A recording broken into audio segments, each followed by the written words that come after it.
మనిషి నవ్వే క్షణాలు అబద్ధాలు కావచ్చు, కానీ ఏడ్చే క్షణాలు మాత్రం ఖచ్చితంగా నిజాలే. కఠినమైన జీవిత సత్యం ఏంటంటే, ఆరుబయట గడ్డి పెరిగినంత త్వరగా తులసి చెట్టు పెరగలేదు. అలాగే మోసం చేసినవాడు అభివృద్ధి చెందినంత వేగంగా మంచివాళ్ళు అభివృద్ధి చెందలేరు కాదంటారా? విలువలేని ప్రేమను నువ్వు ఎంత ప్రేమించినా చివరికి నీకు ఆ విలువే లేకుండా పోతుంది. కాబట్టి నీ విలువను తగ్గించే ఏ బంధాన్ని కూడా విలువగా చూడకు. జీవితంలో సంతోషంగా ఉండాలి అంటే కావలసింది ఆస్తులు అంతస్తులు కాదు.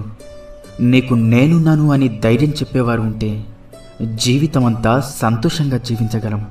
ఈ రోజుల్లో బంధం అనేది తామరాకు మీద నీటి బిందువు లాంటిది. అది ఎప్పుడు జారిపోతుందో ఎవరికీ తెలియదు. అందుకే ఎవరి మీద ఎక్కువగా ఆశలను పెంచుకోకు. ప్రశాంతంగా జీవించండి. ఒక్కరోజు దాటితేనే విరిగిపోయే పాలల్లో ఎన్నాళ్ళైనా పాడవని నెయ్యి దాగి ఉంటుంది. వ్యక్తిలో లోపాలను చూడడం మానేసి ఆ లోపాల వెనుక అద్భుత గుణాలను గుర్తించగలిగితే మనం కూడా ఒక అద్భుతమే అవుతాం. నమ్మితే ప్రాణం ఇస్తామంటారు. ప్రాణం ఇవ్వాల్సిన అవసరం లేదు. ప్రాణం ఉన్నంత వరకు నమ్మక ద్రోహం చేయకుండా ఉంటే చాలు కాదంటారా? మన దగ్గర ఎంత డబ్బైనా ఉండవచ్చు, కానీ అవతల వారిని చులకనగా చూసే జబ్బు మాత్రం ఉండకూడదు. ఆత్మాభిమానం ఉన్నవాళ్ళు తమకు అవమానం జరిగితే అప్పుడు ఏమీ చేయలేకపోయినా జీవితంలో మాత్రం ఎప్పుడూ మర్చిపోరు. ప్రతి ఒక్కరికి తమ తమ భావోద్వేగాలుంటాయి. ఎవరిని నొప్పించకుండా మాట్లాడటం నేర్చుకోండి.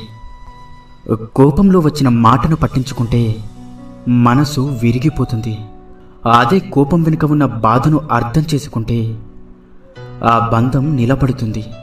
అలా ఉండగలగడానికి మనకు కావలసిన ఆయుధాలు 2: నవ్వు, అలాగే మౌనం.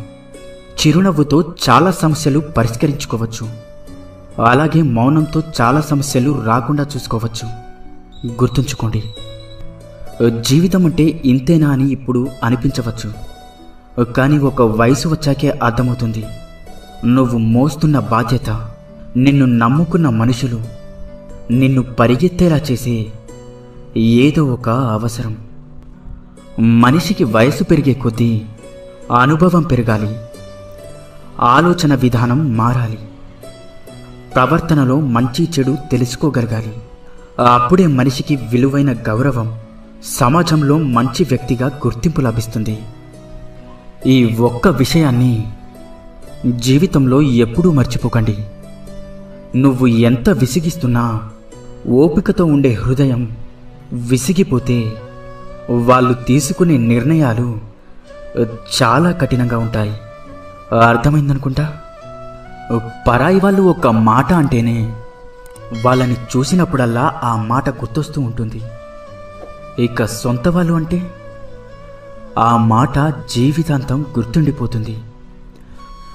కడుపు నిండిన వాడికి పెట్టిన అన్నం, సముద్రంలో కురిసిన వర్షం, ధనవంతునికి ఇచ్చిన బహుమానం, పగలు వెలుగుతున్న దీపం, బంధనాలు లేని బంధం, అసమర్థులతో వ్యాపారం, హద్దులు లేని స్నేహం, నిజాయితీ లేని ప్రేమ, ఇవన్నీ బూడిదలో పోసిన పన్నీరు లాంటివి.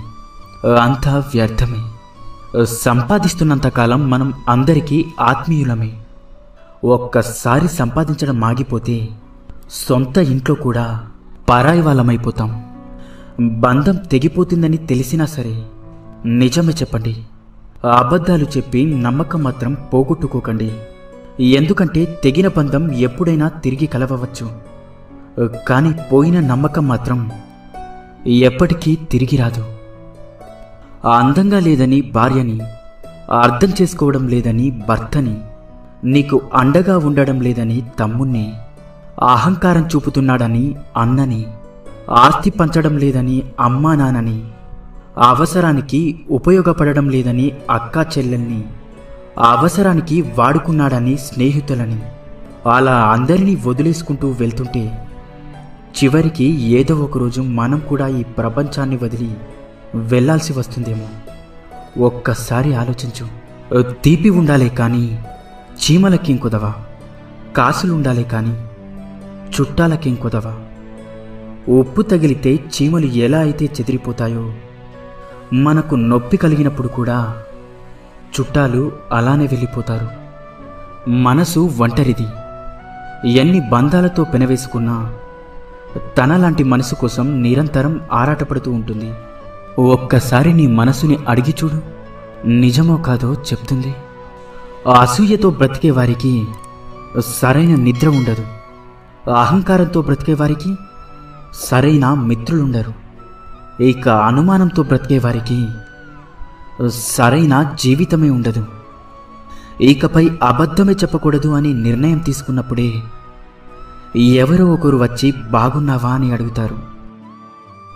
కూరల్లో మజ్జిగల్లో చేరి వాటికి రుచిని అందించే ఉప్పు నీళ్ళల్లో పాలల్లో చేరితే వాటి యొక్క రుచి పోతుంది. మనం ఎంత గొప్పవారమైనా సరే ప్రతి చోట మన అవసరం అనేది ఉండదు. మన అవసరం లేని చోట తల దూచకపోవడమే వివేకవంతుని లక్షణం. వాడుకోవడం తెలిసిన వారికి వదిలించుకోవడం కూడా తెలుసు. జాగ్రత్తగా ఉండండి.